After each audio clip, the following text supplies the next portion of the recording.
Kisah selanjutnya. Dikisahkan, ada seorang sufi yang terkenal akan sifat bijaknya. Setiap kali ia memutuskan suatu masalah, selalu dipikirkannya matang-matang. Bahkan untuk berbicara pun ia senantiasa berhati-hati. Jangan sampai ada kata-kata yang membuat sakit hati lawan bicaranya. Sang sufi ini kurang setuju dengan cara pikir Abu Nawas ketika menyelesaikan permasalahan. Ia menganggap apa yang dilakukan Abu Nawas keliru.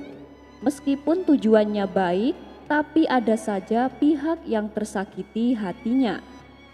Dan ini sangat berlawanan dengan cara pikir sang sufi. Suatu hari, Baginda Raja mendengar tentang sosok sang sufi yang bijak ini. Beliau sangat tertarik dan ingin mengangkatnya sebagai penasehat istana. Maka diajaklah Abu Nawas untuk menemani Baginda Raja menemui sufi tersebut. Singkat cerita, sampailah mereka berdua di rumah sang sufi.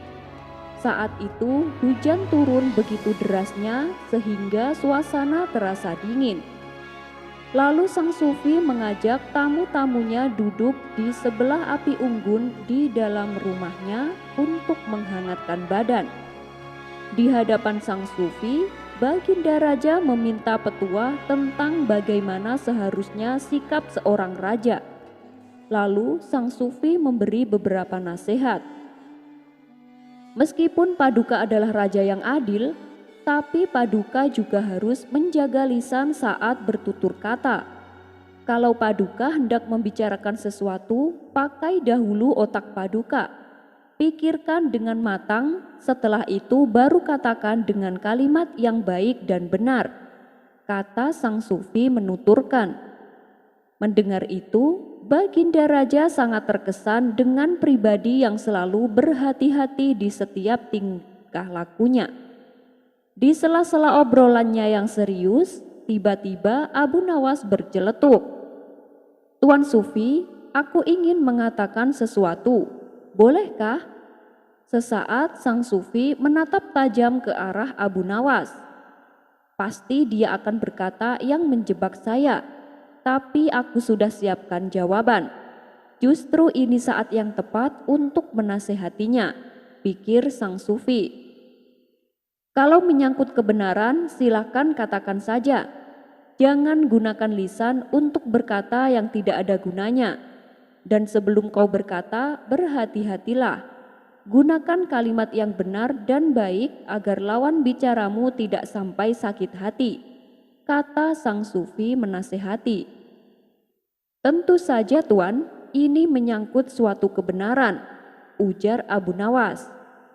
Bagus, silakan, apa yang ingin kau katakan?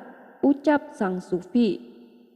Aku melihat ada benda berwarna merah mendekati baju Tuan, kata Abu Nawas memberitahu. Benda warna merah, maksudnya?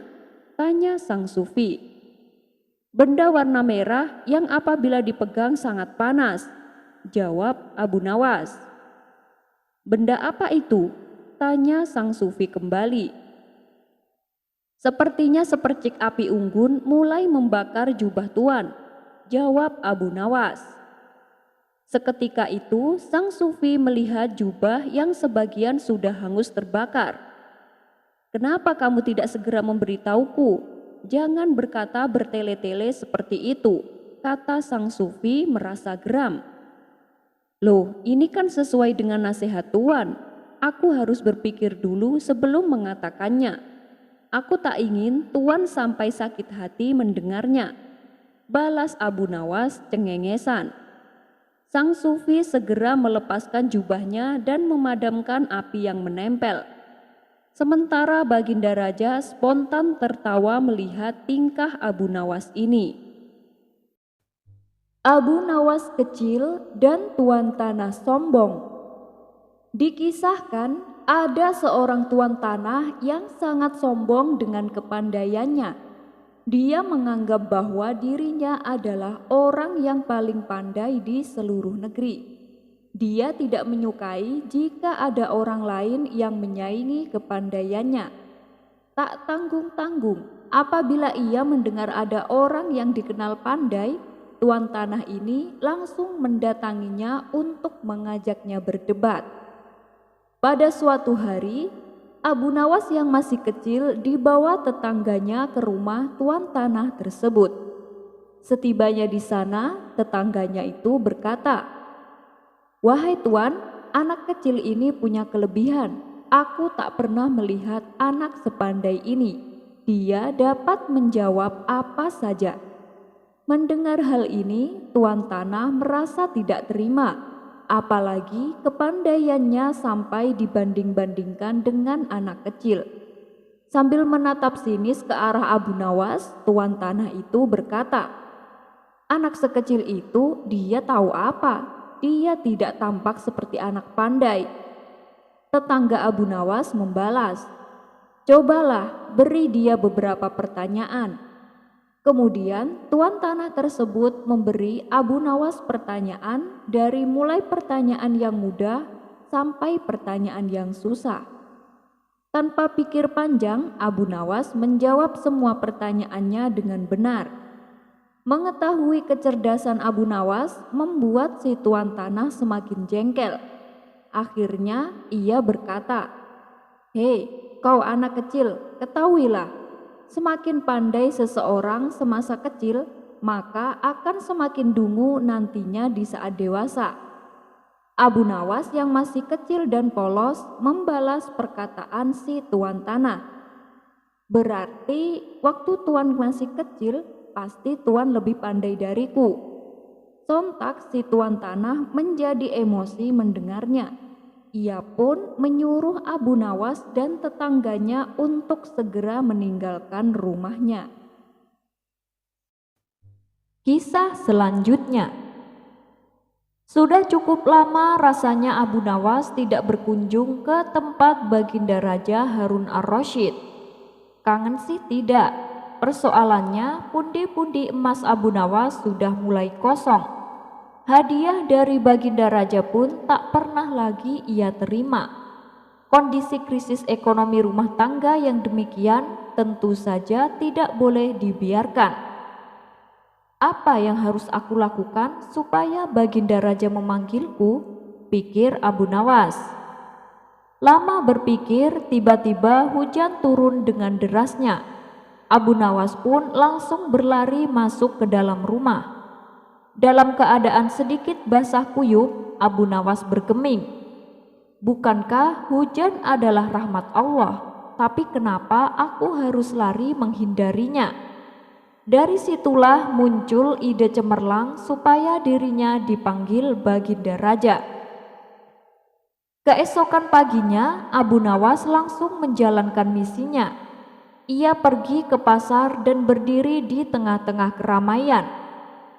Lalu dengan lantangnya ia berkata seperti orang beraliran sesat, "Wahai umat manusia," teriak Abu Nawas, "ketahuilah, aku, Abu Nawas, adalah orang yang sangat membenci kepada yang hak dan suka kepada yang fitnah. Aku adalah orang yang lebih kaya dibandingkan Allah," ujarnya berkali-kali. Padahal selama ini Abu Nawas dikenal sebagai orang alim yang taat. Ia memang gemar bersikap jenaka. Hanya saja leluconnya tak sampai ngawur seperti sekarang ini. Ulah Abu Nawas ini pun akhirnya diadukan warga kepada Baginda Raja Harun ar-Rasyid. Mendengar pengaduan warganya, Baginda Raja menjadi geram. Ia lalu menyuruh beberapa pengawal untuk menangkap Abu Nawas. Setibanya Abu Nawas di istana, Baginda Raja langsung membentaknya dengan penuh amarah. "Kamu murtad ya Abu Nawas, perkataanmu bukan lagi lelucon, dan ini tidak bisa dibiarkan. Kamu harus masuk penjara sekarang juga." "Memangnya salah hamba apa Paduka yang mulia?" tanya Abu Nawas berpura-pura. "Bukankah kamu tadi mengatakan bahwa kamu tidak suka dengan yang hak atau kebenaran, malah kamu menyukai yang fitnah?" Belum lagi kamu mengatakan kamu mengaku lebih kaya daripada Allah. Kamu bilang begitu kan? Hardik sang raja. Benar Paduka yang mulia, jawab Abu Nawas kalem. Lantas mengapa kamu berkata begitu? Sudah kafirkah engkau wahai Abu Nawas? Tanya Baginda lagi. Dengan entengnya Abu Nawas menjawab, "Ah, saya kira Baginda Raja juga seperti saya. Baginda pasti membenci perkara yang hak." "Kurang ajar kamu Abu Nawas," bentak Baginda Raja makin emosi. "Tahan dulu Baginda, jangan marah dulu. Dengarkan dulu keterangan saya," kata Abu Nawas mencoba menenangkan Baginda Raja. "Keterangan apa lagi yang akan kau jelaskan wahai Abu Nawas? Sebagai seorang muslim, aku membela dan bukan membenci perkara yang hak. Kamu harus tahu itu," ujar Baginda Raja. Abu Nawas lalu berkata, "Begini Paduka yang mulia, setiap ada orang yang membacakan talqin, saya selalu mendengar bahwa mati itu hak dan neraka itu hak. Nah, siapakah orang yang tidak membenci mati dan neraka yang hak itu? Tidakkah Paduka juga membencinya seperti aku?" Baginda Raja langsung terdiam begitu mendengar penjelasan Abu Nawas. "Ya, tentu saja kematian dan neraka adalah hak," ujar Baginda Raja mengangguk-angguk. "Tapi bagaimana dengan pernyataanmu yang menyukai fitnah?" tanya Baginda Raja ingin tahu. "Bukan hanya saya Baginda, tapi Baginda juga pasti menyukai fitnah," jawab Abu Nawas. "Baginda barangkali lupa bahwa di dalam Al-Quran disebutkan harta benda dan anak-anak kita adalah fitnah. Padahal Baginda juga menyenangi harta dan anak-anak seperti halnya saya. Benar begitu Baginda yang mulia?" lanjut Abu Nawas. Sekali lagi Baginda Raja hanya bisa mengangguk-angguk. "Ya, memang begitu," ujar Baginda Raja membenarkan. "Lalu bagaimana dengan pernyataanmu, kamu mengaku lebih kaya daripada Allah? Apakah kamu sudah sinting? Kamu tahu kan kalau Allah itu maha kaya dan maha segala-galanya." Abu Nawas kembali menjelaskan, "Baginda, anak adalah kekayaan. Baginda pasti tahu itu. Sedangkan Allah tidak mempunyai anak. Saya punya anak. Berarti saya lebih kaya daripada Allah, karena Allah tidak beranak dan tidak diperanakan." Baginda Raja lagi-lagi hanya terdiam. "Semua yang dikatakan Abu Nawas memang benar adanya," ujar Baginda Raja dalam hati. "Ya, kamu memang benar Abu Nawas, tapi apa maksudmu berkata begitu di tengah pasar sehingga membuat keonaran?" tanya Baginda Raja. "Tujuan saya sih cuman biar ditangkap dan dihadapkan kepada Baginda yang mulia. Karena hanya inilah satu-satunya cara agar hamba bisa bertemu dengan Baginda," ujar Abu Nawas. "Lalu apa perlunya kamu menghadapku?" tanya Baginda Raja bingung. "Agar bisa mendapat hadiah Baginda," jawab Abu Nawas cengengesan. Suasana yang tadinya tegang mendadak berubah menjadi penuh gelak tawa. Abu Nawas, ada-ada saja kamu," celetuk Baginda Raja. Baginda Raja pun akhirnya sadar kalau selama ini ia memang jarang mengundang Abu Nawas ke istana. Sambil memberikan hadiah beberapa keping emas, Baginda Raja berkata kepada Abu Nawas, "Abu Nawas, kalau kamu butuh apa-apa langsung saja datang ke sini. Bilang padaku apa yang kamu butuhkan. Tidak perlulah kamu pakai cara-cara seperti ini lagi." "Baik Baginda yang mulia, saya mohon maaf," ucap Abu Nawas. Abu Nawas pun lalu mohon pamit pulang dengan membawa hadiah dari Baginda Raja.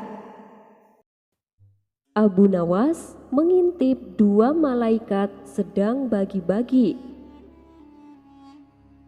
Tak diragukan lagi memang, sudahlah kita akui Abu Nawas dan Abu Jahil itu pembawa kebahagiaan. Setiap kehadiran mereka selalu mengundang gelak tawa. Bahkan kejadian yang seram sekalipun tak luput dari kekonyolan mereka. Seperti pada kisah berikut ini, Abu Nawas dan Abu Jahil memergoki malaikat maut dan malaikat penjaga kubur sedang bagi-bagi penghuni kuburan. Berikut kisah lengkapnya.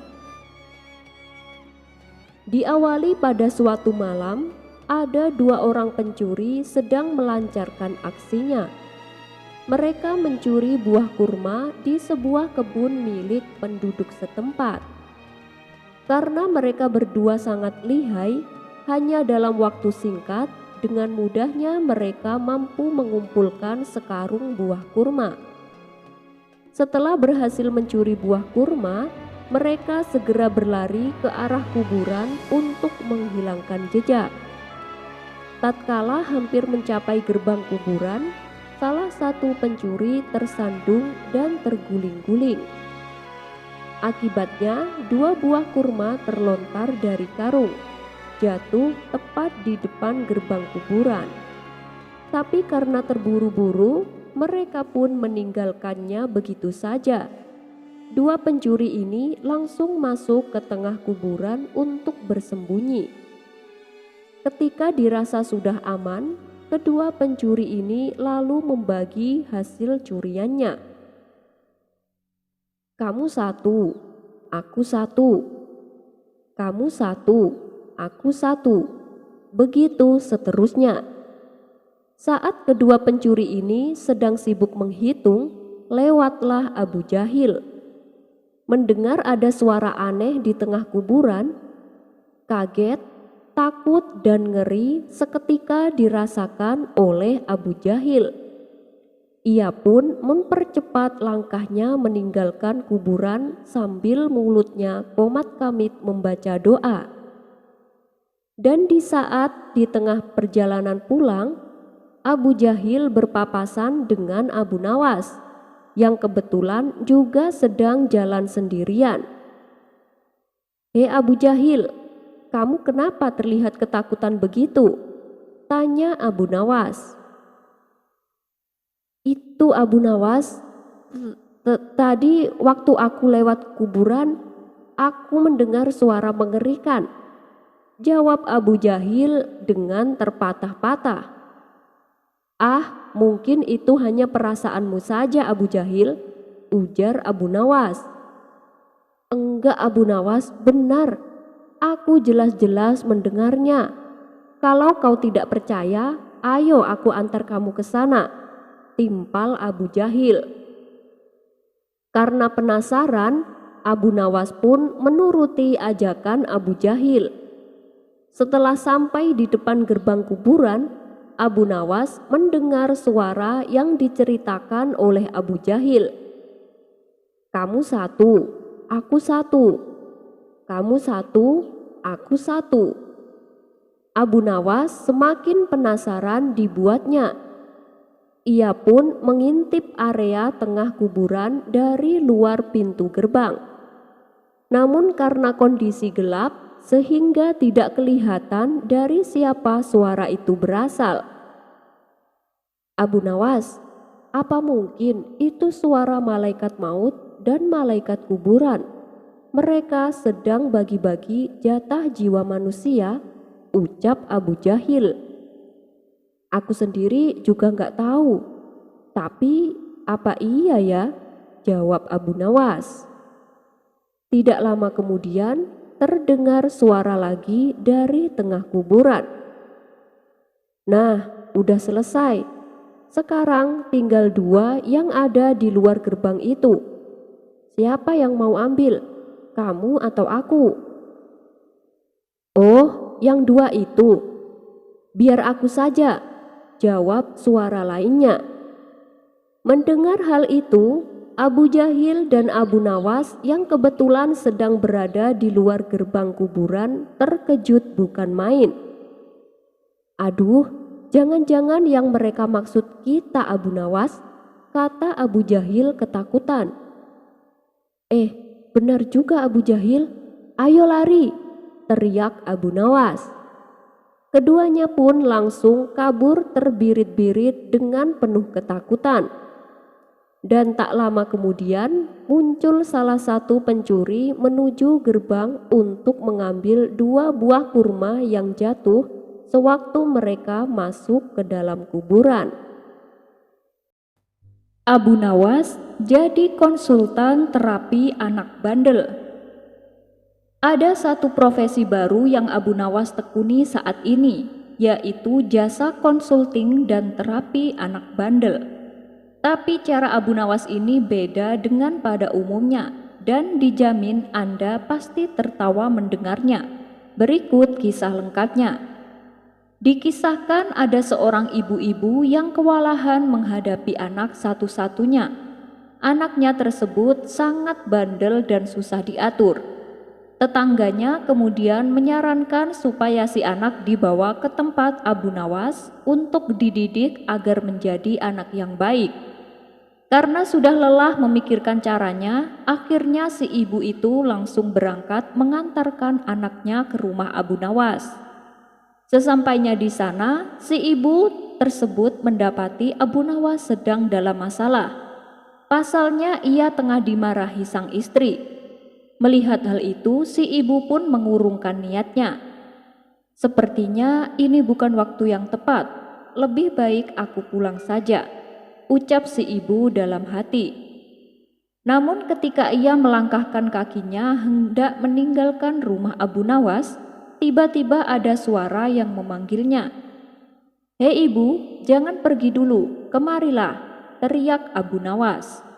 Si ibu itu lalu menghampiri Abu Nawas. "Ibu ada perlu apa datang kemari?" tanya Abu Nawas.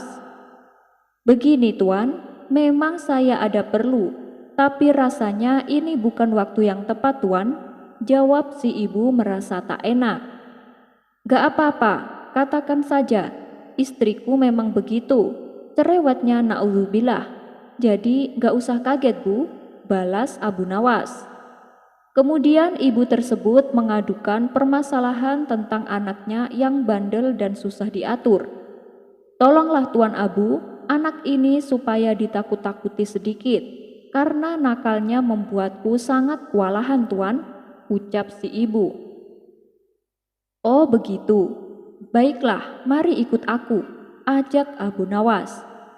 Kemudian ibu dan anaknya itu diantar ke ruangan tempat biasa Abu Nawas mengajar. Disitulah Abu Nawas memanfaatkan kesempatan untuk meluapkan kekesalannya atas sikap sang istri yang barusan memarahinya. Dengan wajahnya penuh amarah, Abu Nawas memelototi si anak. Nafasnya terengah-engah seolah menahan emosi. Kemudian tubuhnya jungkir balik dan melepaskan tinju ke meja hingga mengeluarkan suara keras. Melihat perilaku Abu Nawas yang demikian itu membuat si ibu ketakutan dan akhirnya jatuh pingsan. Sementara anaknya hanya bengong menyaksikan kejadian itu. Akan tetapi Abu Nawas tetap melanjutkan aksinya. Ia pun melompat keluar ruangan dengan menabrak pintu. Tidak lama kemudian, setelah si ibu itu siuman, Abu Nawas kembali menemaninya. Terbata-bata, si ibu berkata, "Tuan Abu, aku minta Tuan menakut-nakuti anak saya, bukan saya." Dengan entengnya Abu Nawas menjawab, "Ibu harus tahu, bahaya itu tidak mengenal siapapun. Ya seperti yang ibu lihat tadi. Bahkan aku juga telah menakut-nakuti diriku sendiri. Ketika bahaya mengancam, ia juga akan mengancam semua orang ibu," kata Abu Nawas menjelaskan.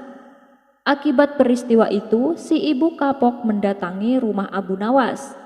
Tapi alhamdulillah anaknya menjadi pendiam, tak lagi nakal menyusahkan ibunya. Ya mungkin karena trauma kali. Cara Abu Nawas membuat maling ngaku. Di suatu pagi yang cerah, Abu Nawas duduk santai di depan rumahnya. Kemudian sang istri menghampiri dengan membawakan secangkir teh hangat.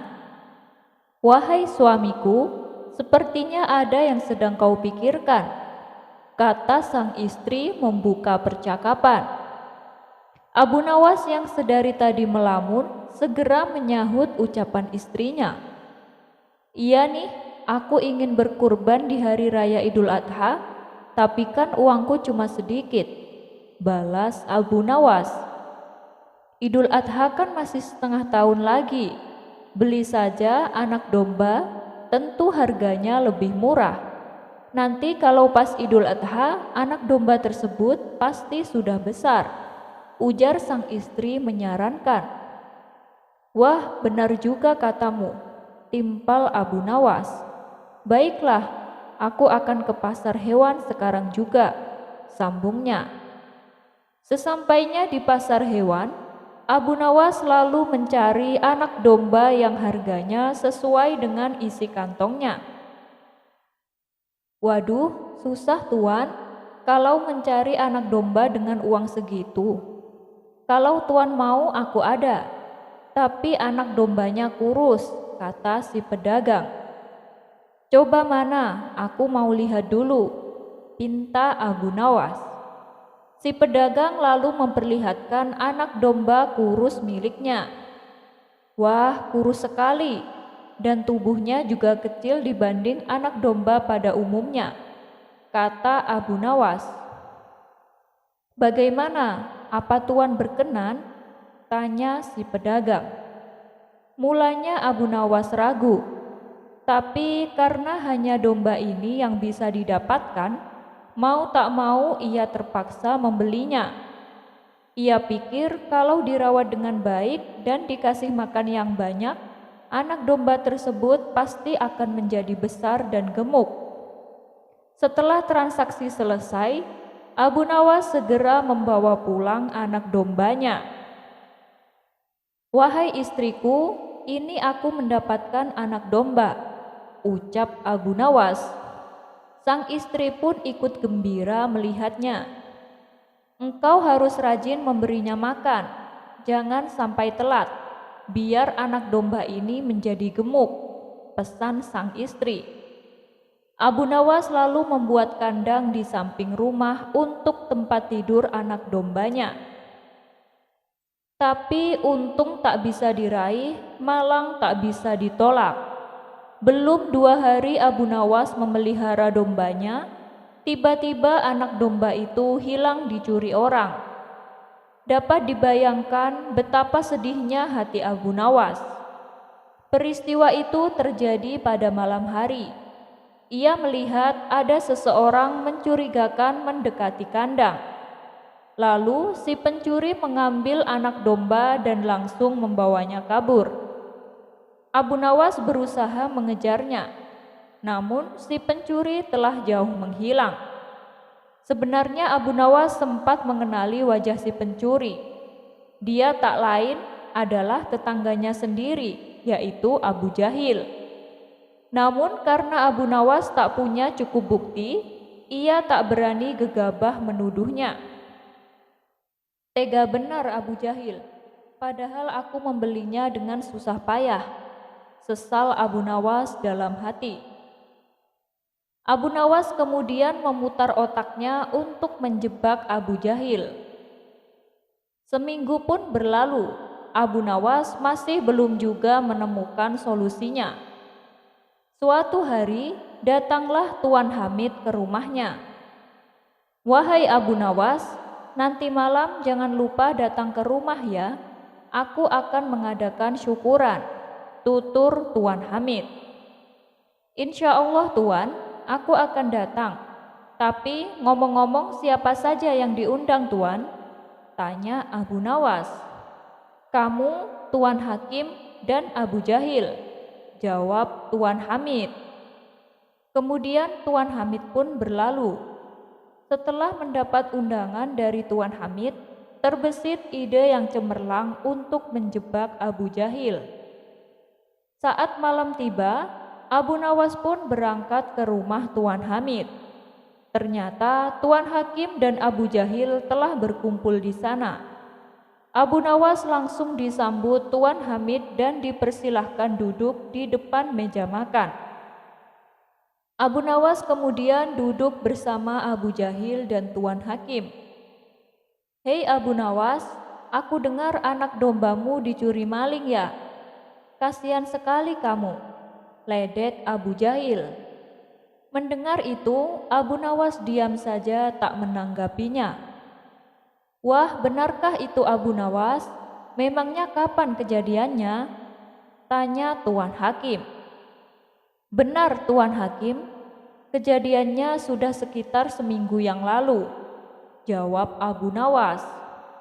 Tak lama kemudian, dari dalam rumah Tuan Hamid membawakan sop kambing dan dihidangkan di meja makan. "Wah, kelihatannya ini sedap sekali. Aku sudah tak tahan untuk memakannya," teriak Abu Jahil kegirangan. "Kalau melihat sop kambing yang lezat ini, aku teringat anak dombaku yang hilang," ujar Abu Nawas mengawali bualnya. "Tapi sayang, anak dombaku hilang dicuri orang. Padahal..." Abu Nawas sengaja menghentikan ucapannya. "Padahal apa Abu Nawas?" tanya Tuan Hakim penasaran. "Padahal anak domba kepunyaanku itu tidak ada bandingannya di seantero Baghdad ini. Badannya gemuk, matanya bersinar, dan bulunya lebat bagaikan sutra. Siapa saja yang melihatnya pasti ingin memilikinya," lanjut Abu Nawas. "Waduh, sayang sekali aku belum melihatnya," ujar Tuan Hakim mengomentari cerita Abu Nawas. "Itu belum seberapa Tuan Hakim. Di saat bulan purnama, anak domba kesayanganku itu bisa mendendangkan qasidah," ucap Abu Nawas melanjutkan bualannya. Mendengar itu, Tuan Hakim dan Tuan Hamid menjadi semakin tercengang. Mereka berdua merasa sangat kagum. Tapi di situasi semacam itu membuat Abu Jahil menjadi panas hatinya. Sebab ia tahu persis bahwa anak domba Abu Nawas sama sekali tidak seperti yang diceritakan. Abu Jahil merasa tak terima apabila Abu Nawas disanjung karena cerita bohongnya. Hingga Abu Jahil tak sadar sampai ia keceplosan. "Dasar pembual, jangan percaya. Abu Nawas telah membohongi kalian dengan cerita palsu," teriak Abu Jahil. Tuan Hakim dan Tuan Hamid menanggapi ucapan Abu Jahil. "Wah, yang benar yang mana nih? Abu Jahil bilang ceritamu palsu?" tanya Tuan Hakim kepada Abu Nawas.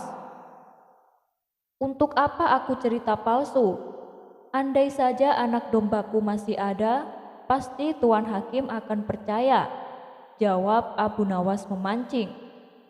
"Iya sih, benar juga," balas Tuan Hakim membenarkan ucapan Abu Nawas. Namun lagi-lagi Abu Jahil semakin panas dibuatnya. Apalagi dengan mudahnya Tuan Hakim percaya dengan bualan Abu Nawas. "Tuan Hakim, cerita Abu Nawas itu palsu, jangan mudah percaya," protes Abu Jahil. "Memangnya apa buktinya kalau cerita Abu Nawas itu palsu?" tanya Tuan Hakim. "Ya, sebab anak dombanya itu ada padaku. Tuan Hakim mau melihatnya? Ayo sekarang ke sana," jawab Abu Jahil. "Nah, sekarang terungkap sudah siapa sebenarnya pencuri anak dombaku," teriak Abu Nawas. Spontan muka Abu Jahil berubah menjadi pucat. Ia tak menyadari bahwa bantahannya terhadap cerita Abu Nawas justru membuka kedok dirinya. Ternyata Abu Nawas dan Tuan Hakim telah bekerja sama membuat skenario untuk menjebak Abu Jahil. Tuan Hakim pura-pura percaya dengan cerita Abu Nawas yang tak masuk akal. Itu semua semata-mata agar Abu Jahil masuk ke dalam perangkapnya. Hei Abu Jahil, sekarang juga kembalikan anak domba milik Abu Nawas, dan kamu siap-siap menerima hukuman, bentak Tuan Hakim kepada Abu Jahil. Akhirnya Abu Jahil mengembalikan anak domba tersebut dan menjalani hukuman penjara selama 3 tahun. Karena berkelakuan baik, hukuman Abu Jahil dipotong menjadi 3 bulan. Abu Nawas menjadi hakim kasus pencurian. Sering memberikan solusi kepada banyak orang atas masalah yang mereka alami.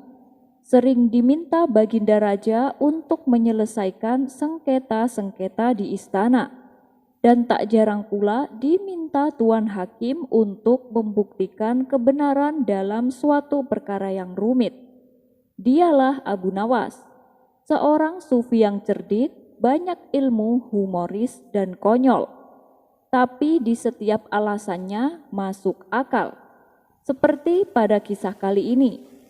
Yang mana kisah ini diawali ketika seorang saudagar kaya yang mempunyai toko yang besar dan karyawan yang banyak disatroni oleh pencuri. Semua barangnya digasak ludes tak tersisa. Lalu si pencuri itu pun melarikan diri. Atas peristiwa itu, saudagar tersebut menangis sejadi-jadinya. Kemudian ia merenung di depan tokonya.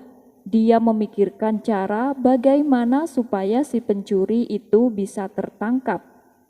Sementara itu si pencuri kini menjadi kaya raya.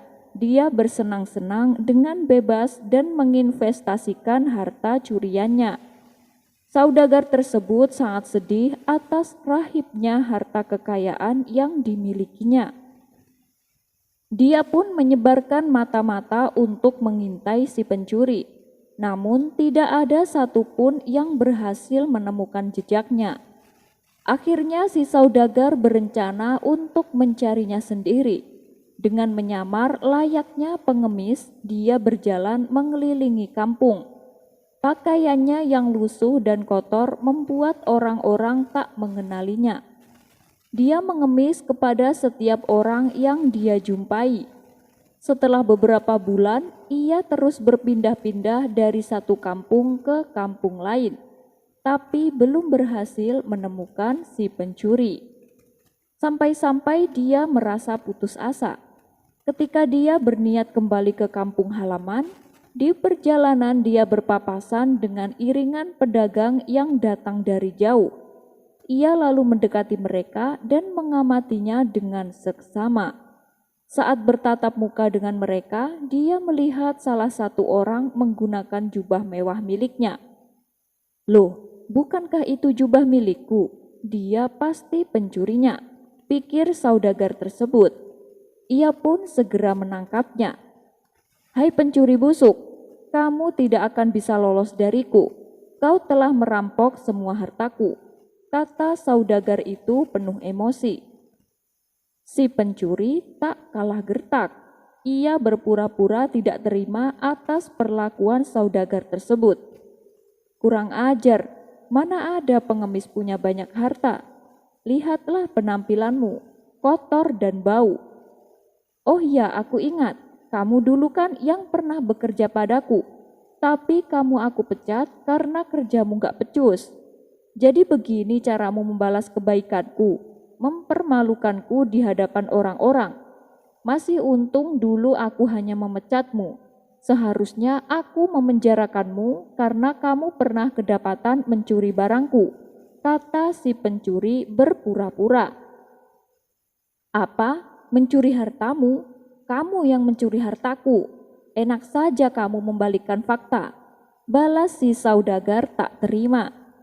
Aku tidak akan membiarkanmu lolos. Ayo ikut bersamaku menghadap Tuan Hakim. Kau akan mendapatkan balasannya, kata si saudagar melanjutkan. Ayo, aku nggak takut. Hakim juga pasti lebih tahu mana pencuri yang sebenarnya, timpal si pencuri. Maka mereka pun pergi menghadap Tuan Hakim. Di hadapan Tuan Hakim, keduanya menceritakan apa yang terjadi. Si pencuri mengaku bahwa dia adalah seorang saudagar dan menuduh si pencuri pernah mencuri hartanya. Sedangkan si saudagar mengatakan bahwa semua hartanya telah dicuri olehnya. Hakim pun menjadi bingung dan tak tahu siapa di antara mereka yang benar. Kalau dilihat dari penampilan kalian berdua, sepertinya aku lebih mempercayaimu, kata Tuan Hakim menunjuk si pencuri. Lagian mana ada saudagar kaya berpakaian lusuh dan jadi pengemis, ucap Tuan Hakim sambil melirik si saudagar. Benar Tuan Hakim, mana ada saudagar kaya menjadi pengemis, pakaiannya juga lusuh begitu, timpal si pencuri. Tenang dulu, aku tidak akan gegabah mengambil keputusan. Namun, aku juga tak tahu bagaimana cara menyelesaikan masalah ini, tutur Tuan Hakim. Di antara mereka pasti ada yang berbohong, tapi aku gak tahu siapa yang sebenarnya pencuri, kata Tuan Hakim dalam hati. Ketika Tuan Hakim sedang kebingungan, tiba-tiba terlintas di benaknya sosok Abu Nawas. Baiklah saudara-saudara, untuk menyelesaikan masalah ini hanya ada satu solusinya. Nanti akan ketahuan siapa di antara kalian yang berbohong, tutur Tuan Hakim. Apa itu solusinya Tuan Hakim? Tanya mereka berdua. Saya akan memanggilkan kawan saya yang bernama Abu Nawas, jawab Tuan Hakim. Mendengar nama Abu Nawas disebut, si pencuri sempat menelan ludah. Wah, bahaya ini, jangan sampai aku ketahuan. Pokoknya kalau Abu Nawas menyuruh apa saja, aku harus menurutinya, jangan sampai ia curiga, pikir si pencuri. Dan singkat cerita, datanglah Abu Nawas. Tuan Hakim lalu mengadukan kasus yang membuatnya pusing dan kewalahan itu. Kemudian Abu Nawas menghampiri dua orang yang sedang bertikai. Oh, jadi itu masalahnya. Kalian berdua saling tuduh dan tak mau ada yang mengaku? Baiklah, di ruangan ini kan ada dua jendela. Aku minta kepada kalian berdua untuk membuka jendelanya dan masing-masing dari kalian menyodorkan kepala keluar jendela. Perintah Abu Nawas. Mereka berdua menuruti dan segera melakukannya. Saat mereka sudah dalam posisi yang diperintahkan, Abu Nawas tiba-tiba berteriak, "Hei penjaga, pukul kepala si pencuri." Ketika si pencuri mendengar teriakan Abu Nawas itu, tanpa ia sadari secara refleks kepalanya langsung masuk ke ruangan. Sementara si saudagar hanya terdiam tak bergerak dari tempatnya. Dengan demikian, Abu Nawas bisa mengetahui siapa pencuri yang asli. Tuan Hakim, pencurinya adalah orang itu yang berpenampilan seperti saudagar, kata Abu Nawas. Tuan Hakim pun menyuruh prajurit untuk menangkapnya. Si pencuri akan dihukum penjara dan diharuskan mengembalikan sisa harta curiannya. Sementara si saudagar akhirnya senang hartanya bisa kembali. Ia pun tak lupa mengucapkan terima kasih kepada Abu Nawas. Sebagai rasa terima kasihnya, si saudagar memberikan hadiah uang kepada Abu Nawas. Kisah selanjutnya. Ada kisah unik ketika malaikat maut akan mencabut nyawa seorang manusia. Kisah ini berawal ketika malaikat maut diperintah Allah untuk mencabut nyawa hambanya di negeri India. Maka turunlah malaikat maut ke bumi. Setelah ia mencari keberadaan orang tersebut, ternyata ia sedang berada di dalam istana Nabi Sulaiman. Rupanya dia adalah bawahan setia Nabi Sulaiman.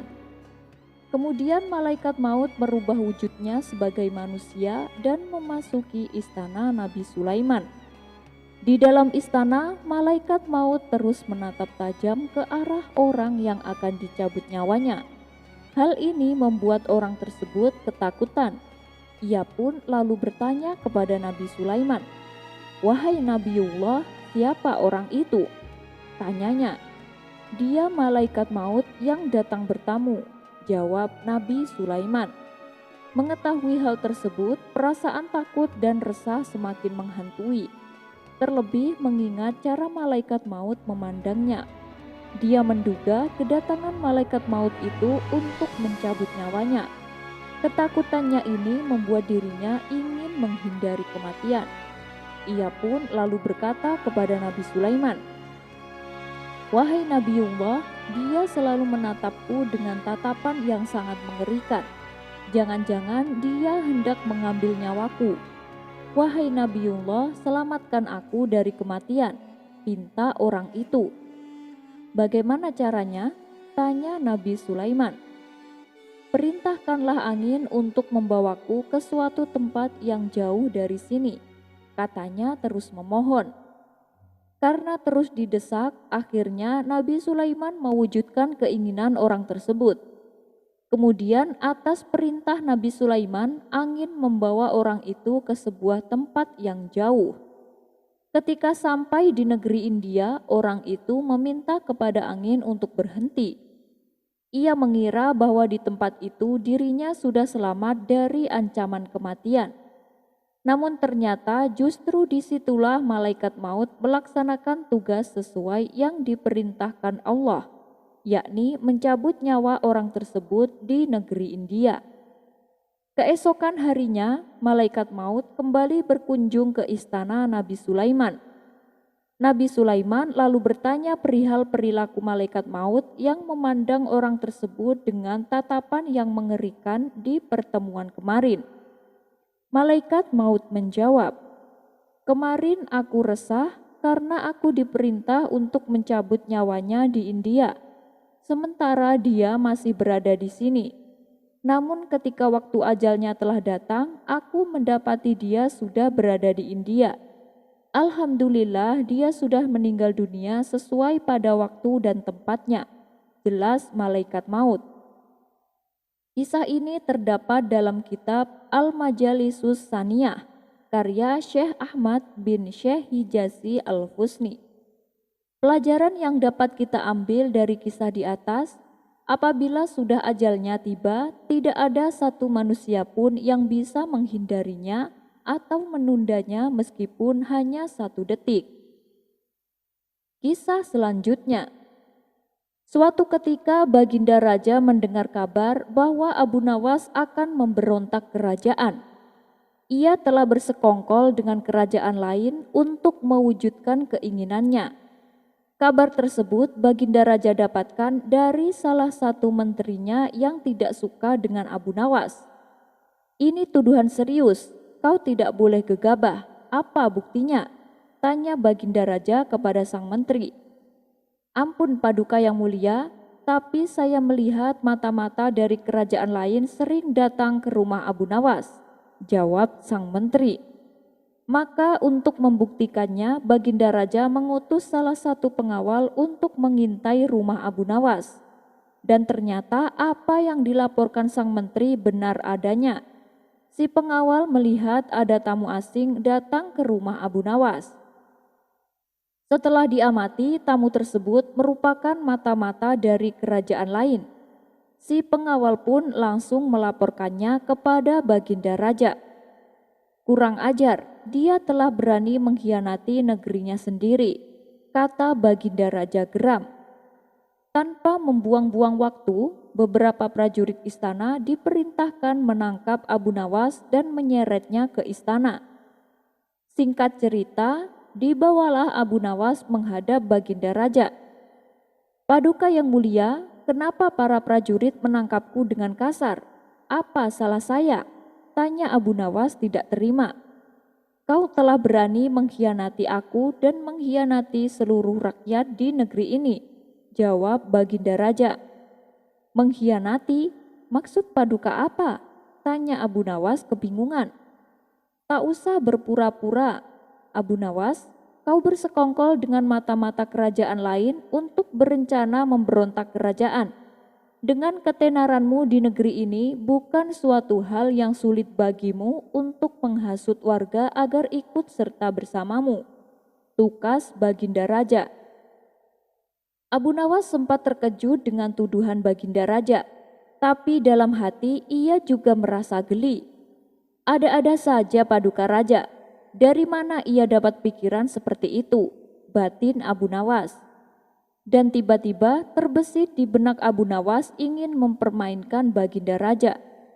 Baiklah Paduka yang mulia, jika benar demikian lalu apa yang akan Paduka lakukan? Tanya Abu Nawas. Mendengar hal itu bukan main marahnya Baginda Raja. Ia sampai tidak dapat mengendalikan emosinya.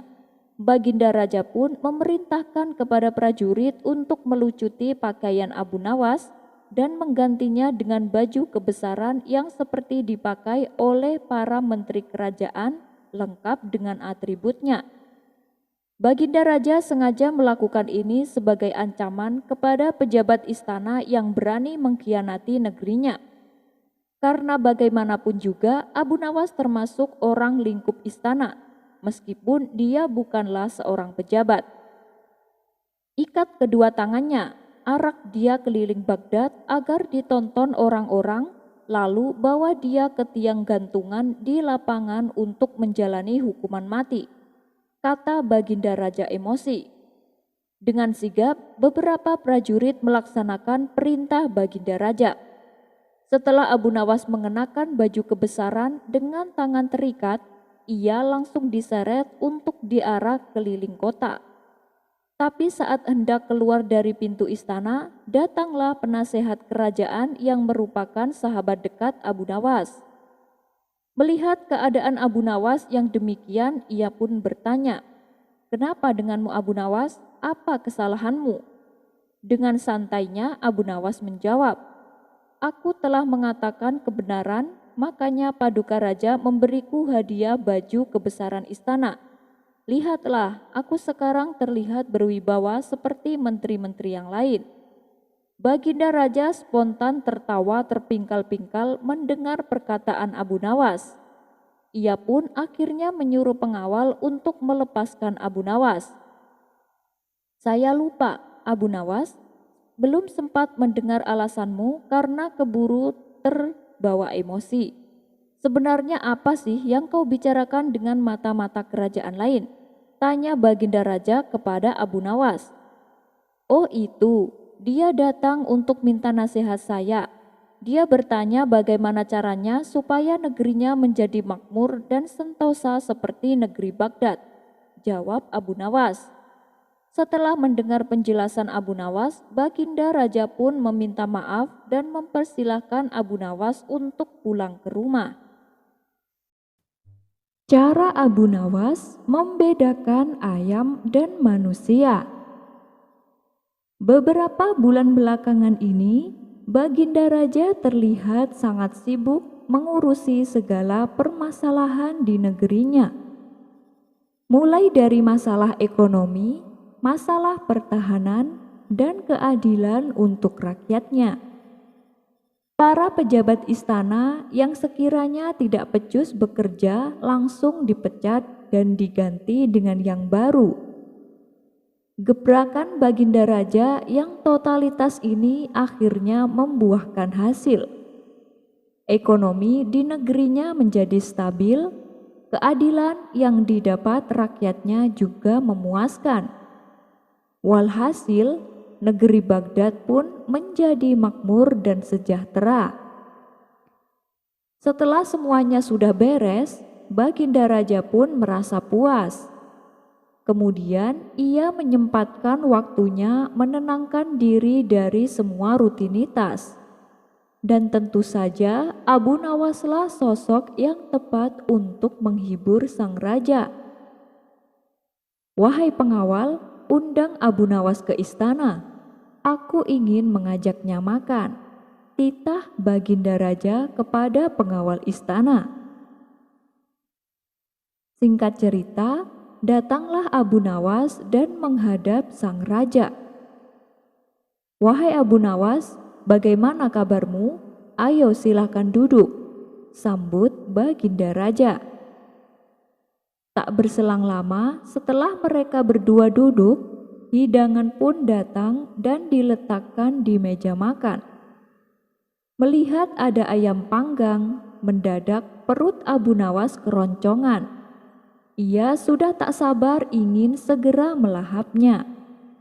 Tiba-tiba kembali datang hidangan yang kedua, yaitu sayur sop ayam, kemudian disusul dengan hidangan yang ketiga, yaitu ayam goreng dan ayam bakar.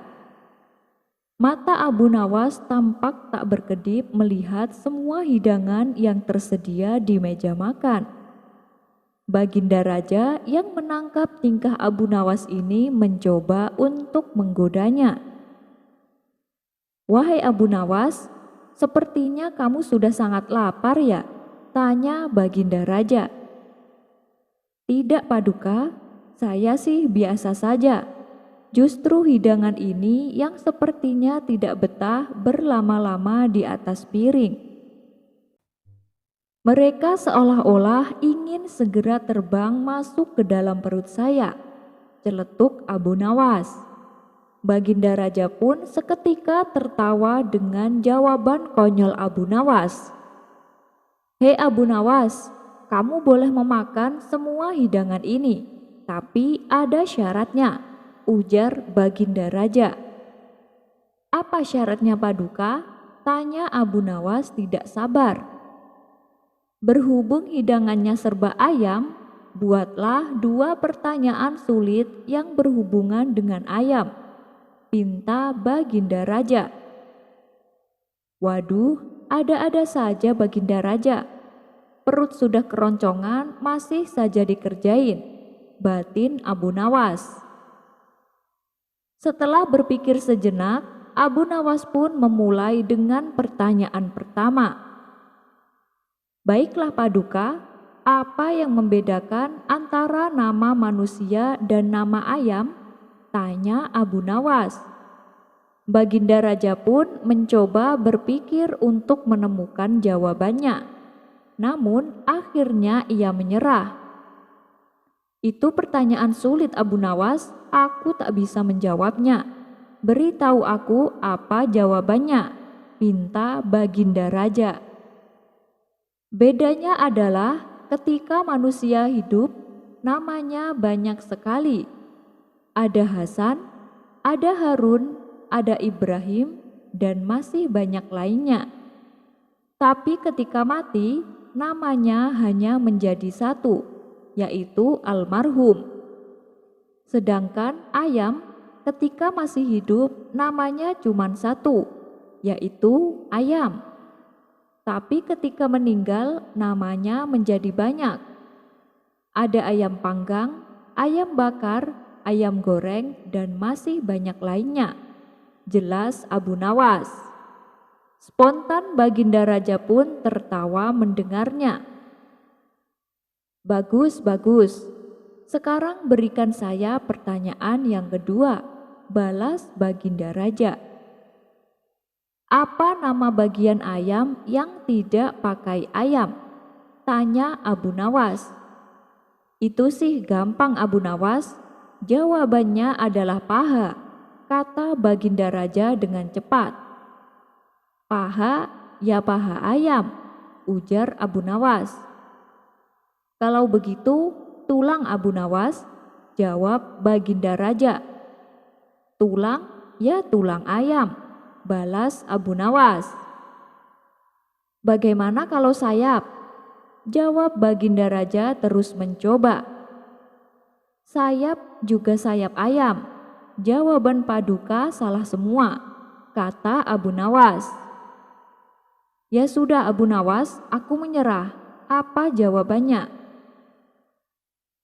Jawabannya adalah telur ayam digoreng jadi telur mata sapi. "Tidak mungkin kan disebut telur mata ayam," jelas Abu Nawas. Untuk kesekian kalinya Baginda Raja kembali tertawa. Mereka berdua pun akhirnya mulai menyantap hidangan. Setelah jamuan makan selesai, Baginda Raja berkata kepada Abu Nawas, "Hari ini aku sangat terhibur. Terima kasih Abu Nawas," kata Baginda Raja. Abu Nawas pun lalu dipersilahkan pulang dan diberi hadiah sekantong uang. Murid Abu Nawas yang paling jenius. Dikisahkan ada salah satu murid Abu Nawas yang paling cerdas di antara murid-murid lainnya. Anak tersebut juga cermat dalam menganalisa suatu masalah. Hal itulah yang membuat Abu Nawas merasa kagum kepadanya. Apalagi si anak sangat penurut dan rajin beribadah. Suatu hari, muridnya ini diperintah Abu Nawas pergi ke pasar untuk membeli sesuatu.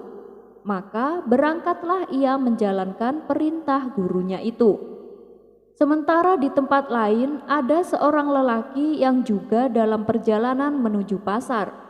Lelaki tersebut mengendarai keledai dengan membawa 2 karung gandum. Setelah beberapa saat, laki-laki itu berhenti dalam perjalanannya untuk beristirahat di bawah pohon. Agar si keledai tidak lari, dia mengikatnya di dekat pohon itu.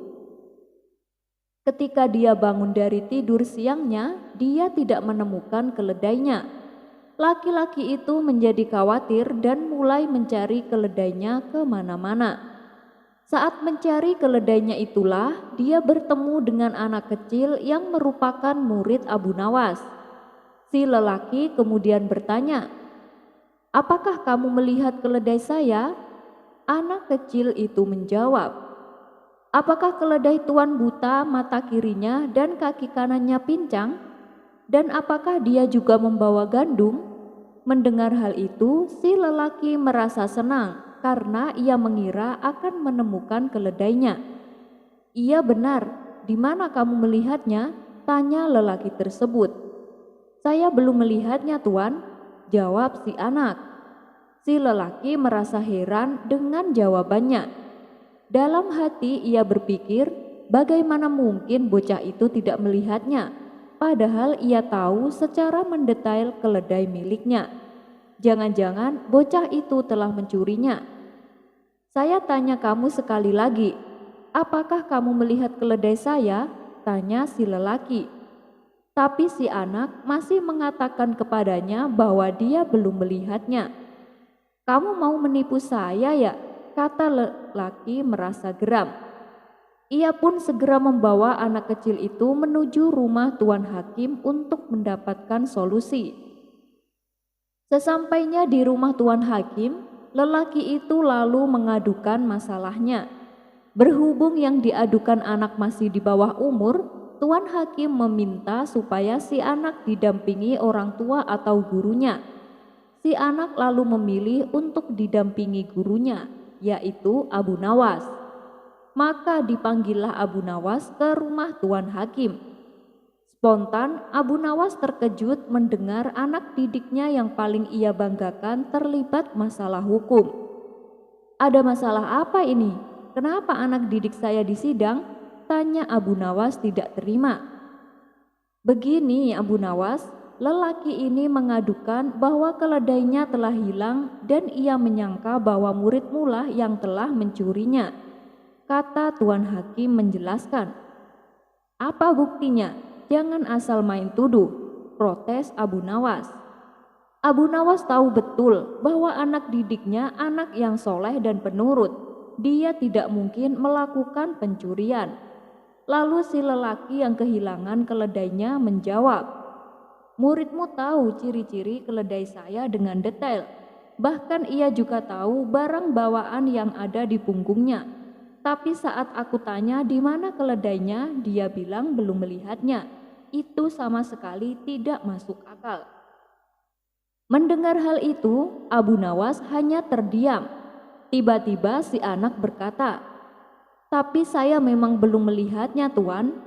Dengan lemah lembut Tuan Hakim menanyai anak kecil itu, "Wahai anakku, kalau kamu memang belum melihatnya, kenapa kamu bisa menggambarkan dengan detail keledai milik lelaki ini?" tanya Tuan Hakim. Anak kecil itu menjawab, "Karena saya melihat jejak kaki keledai di jalan. Langkah kaki keledai yang kanan berbeda dengan yang kiri. Dari situlah saya mengerti bahwa keledai yang lewat kakinya pincang.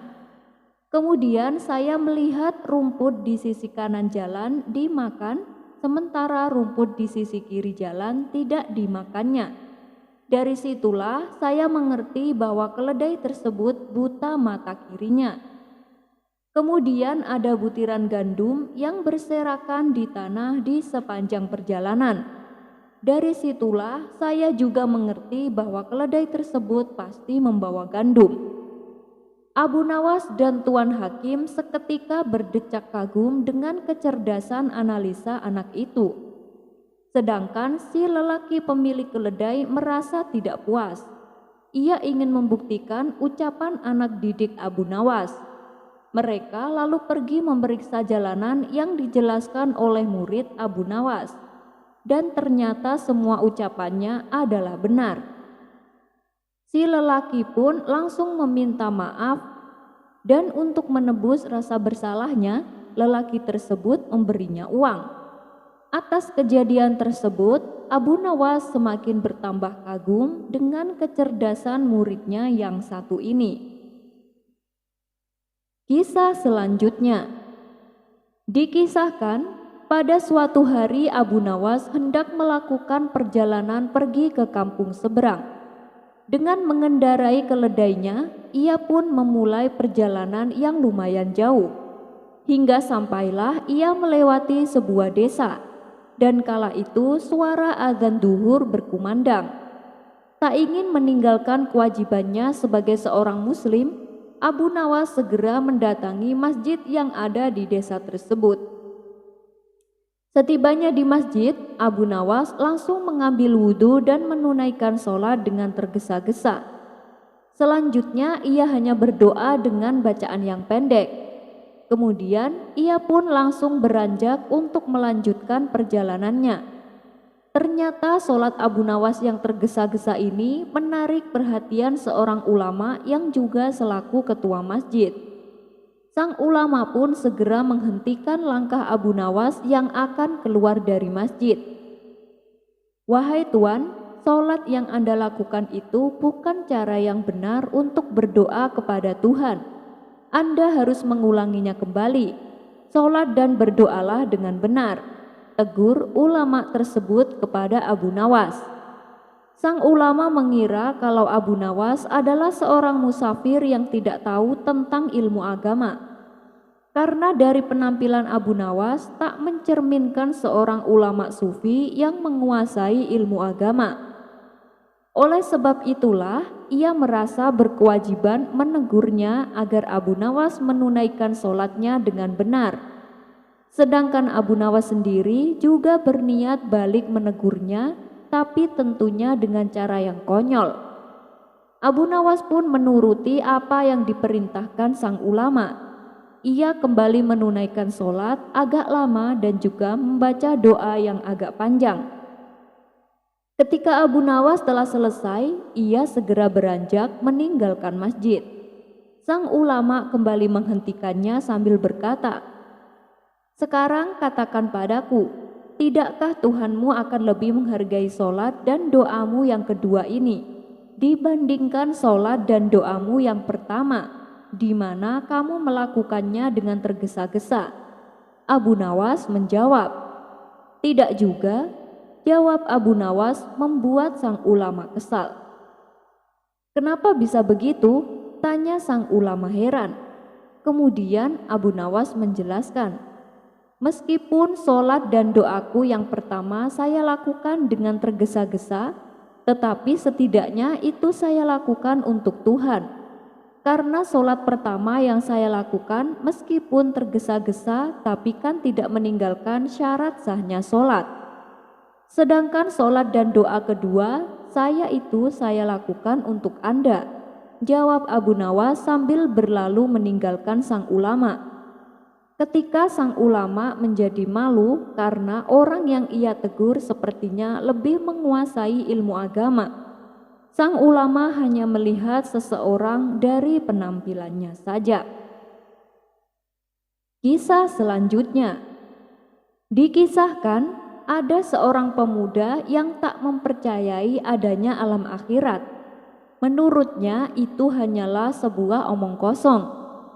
Si pemuda sangat berhasrat sekali ingin mengajak debat siapa saja yang meyakini adanya alam akhirat. Hingga pada suatu ketika, saat si pemuda nongkrong di warung, ia melihat Abu Nawas tengah duduk bersama kawan-kawannya. Kala itu Abu Nawas sedang menjelaskan betapa pedihnya siksa kubur, terutama bagi orang-orang kafir yang tak mempercayai Allah dan Rasul-Nya. Wahai Abu Nawas, jadi orang kafir ketika di alam kubur dia langsung mendapatkan siksa? Tanya salah satu kawannya. Benar. Orang tersebut langsung mendapatkan siksa, jawab Abu Nawas. Mendengar percakapan Abu Nawas dan kawan-kawannya, si pemuda merasa penasaran. Apa benar apa yang dikatakan Abu Nawas? Saya ingin membuktikannya, kata si pemuda dalam hati. Ia pun segera meninggalkan warung dan pergi menuju pemakaman orang kafir. Sesampainya di sana, si pemuda mendekati salah satu makam dan menempelkan telinganya ke tanah kuburan. Namun setelah sekian lama, si pemuda tak mendengar apapun. Dasar Abu Nawas, ia pandai sekali berdusta. Pantesan ia banyak disukai orang. Bualannya terdengar sangat meyakinkan, batin si pemuda. Di saat itulah terbesit di benaknya untuk mempermalukan Abu Nawas. Ini saat yang tepat untuk mengajaknya berdebat. Akan aku permalukan dia di depan orang-orang, ucap si pemuda. Maka ia pun langsung beranjak dari pemakaman dan kembali menuju warung untuk menemui Abu Nawas dan kawan-kawannya. Setelah tiba di hadapan Abu Nawas, si pemuda berkata, "Hei Abu Nawas, barusan aku dari kuburan orang kafir. Kau bilang katanya orang kafir di alam kubur mereka disiksa oleh malaikat. Tapi aku sama sekali tidak mendengar apapun. Tidak ada suara tangisan ataupun jeritan. Ceritamu tentang siksa kubur hanyalah dongeng semata Abu Nawas, tidak bisa dibuktikan." Mendengar perkataan si pemuda yang tiba-tiba sempat membuat Abu Nawas terkejut. "Wahai anak muda, kemarilah. Duduklah bersama kami biar nanti saya jelaskan," ajak Abu Nawas sambil tersenyum. Si pemuda pun mendekati Abu Nawas dan duduk tepat di sampingnya. "Jadi kamu tidak percaya adanya akhirat?" tanya Abu Nawas. "Aku sama sekali tidak percaya. Coba buktikan kalau akhirat itu ada," tantang si pemuda. "Jadi kamu juga tidak percaya dengan adanya siksa kubur?" tanya Abu Nawas kembali. "Tentu saja aku tidak percaya. Kan tadi sudah aku bilang, aku barusan dari kuburan orang kafir yang katanya sedang disiksa. Tapi aku sama sekali tidak mendengar teriakan mereka," jawab si pemuda. "Wahai anak muda, ada yang perlu kamu ketahui, bahwa antara alam dunia, alam kubur, dan alam akhirat itu dimensinya beda-beda.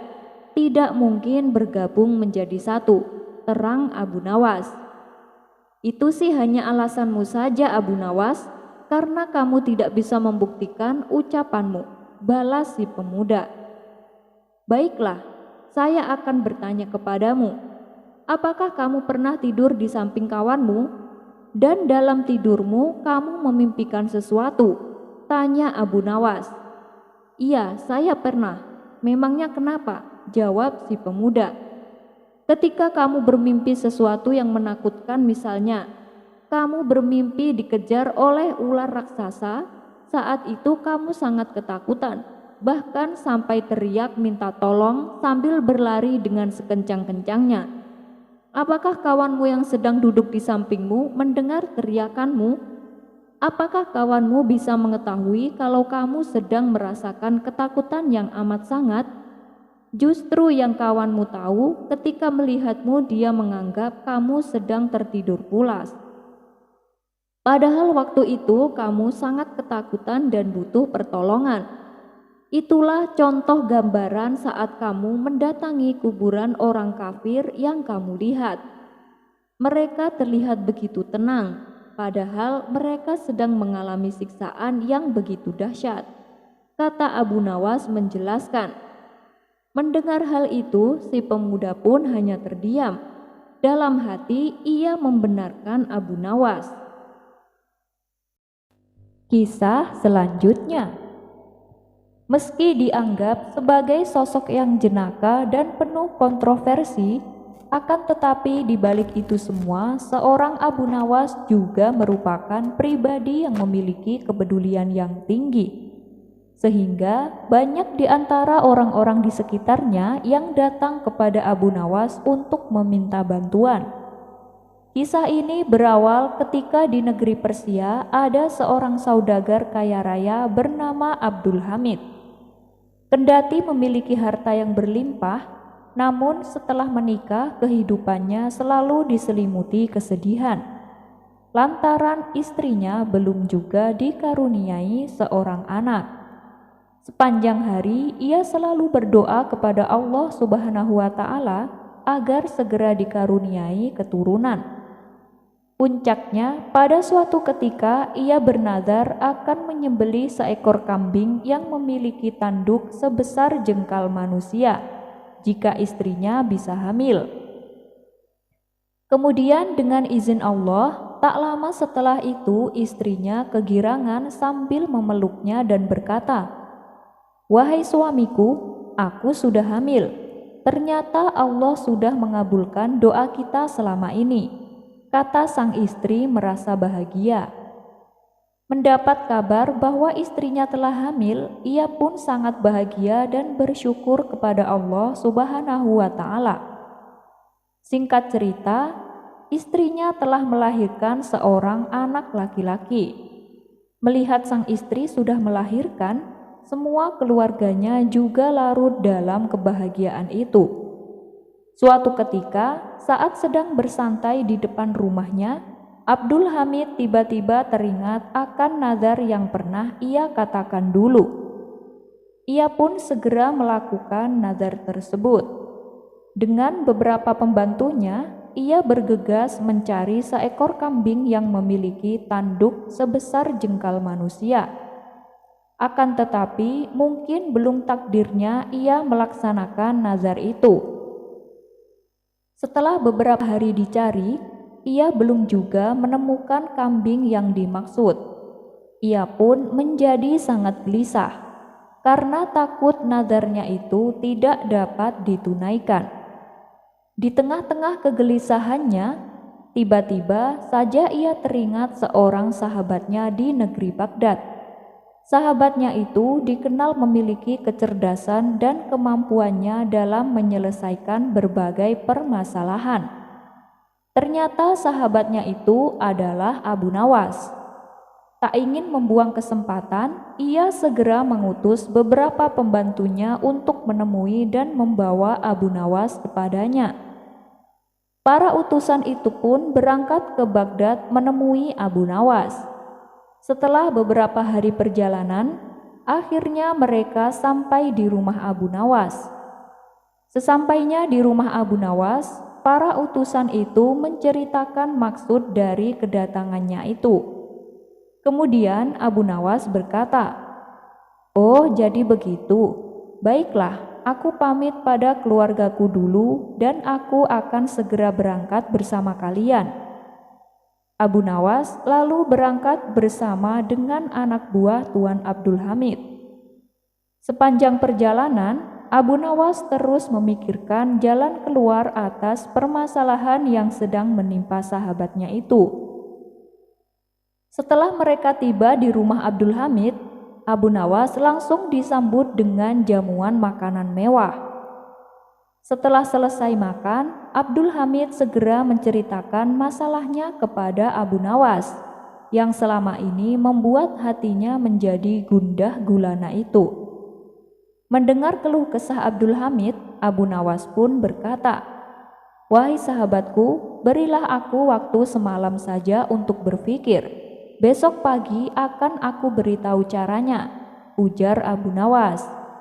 Abu Nawas kemudian dipersilakan untuk beristirahat di sebuah kamar khusus. Sambil beristirahat, ia kembali memutar otaknya untuk mencari solusi dari masalah ini. Namun sungguh ajaib, saat itu juga Abu Nawas mendapatkan ide yang cemerlang. Keesokan harinya, Abu Nawas berencana ingin memberi sebuah kejutan untuk sahabatnya itu. Abu Nawas kemudian meminta pembantu Abdul Hamid untuk menyediakan seekor kambing biasa. Setelah kambing itu berhasil disediakan, Abu Nawas langsung memanggil Abdul Hamid dan istrinya. "Wahai sahabatku, aku sudah menemukan kambing yang engkau cari selama ini. Dengan begitu, engkau dapat menunaikan nadarmu dan segera menyembelih kambing ini," kata Abu Nawas. Akan tetapi Abdul Hamid masih bingung, sebab kambing yang dibawa Abu Nawas adalah kambing biasa. "Wahai Abu Nawas, bukankah itu kambing biasa sama seperti kambing yang lain? Kambing ini tidak memiliki tanduk sebesar jengkal manusia," ujar sahabatnya dengan wajah murung. Belum sempat menjelaskan alasannya, Abu Nawas kemudian meminta sahabatnya itu untuk membawa bayi laki-lakinya yang baru lahir kepada Abu Nawas. Setelah menerima bayi laki-laki itu, Abu Nawas lalu berkata, "Wahai sahabatku, coba engkau perhatikan. Bukankah tanduk kambing ini sebesar jengkal manusia?" kata Abu Nawas sambil meletakkan jengkal anak bayi itu pada tanduk kambing tersebut. Setelah melihat hal itu, Abdul Hamid dan istrinya mulai mengerti. Kini mereka sudah sangat lega dan gembira karena telah berhasil menunaikan nazar tersebut. Mereka kemudian mengucapkan terima kasih kepada Abu Nawas dan memberinya hadiah untuk dibawa pulang.